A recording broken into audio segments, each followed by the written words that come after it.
And I'll never forget, there was one moment where a private equity operator who had to step into one of the portfolio companies as the CEO called me and said, I got a serious issue and I wonder if you can help me.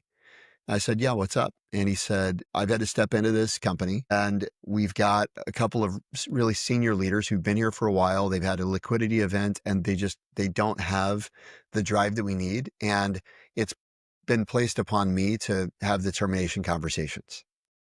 And, HR has given me a binder full of materials, but I feel like there's an opportunity for AI here. And I said, oh, you bet. I said, let me make you a video real quick.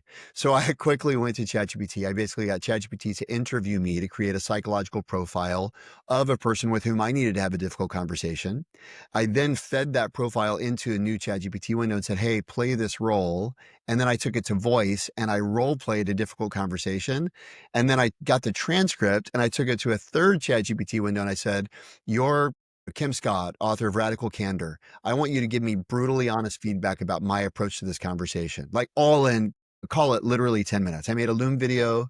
I sent it to this guy and he goes, I'll be right back. And 15 minutes later, he's like, okay, what should I do next? And I said, well, ask ChatGPT to now it's play the same role, but it's had a bad day and your conversation partner is less likely to offer concessions and is going to be a lot more difficult in this discussion than they were last time. And then 15 minutes later, he wrote me back, okay, what do I do next? And I realized, wow, there's really something here. And what's funny is I said, hey, tell me how it goes.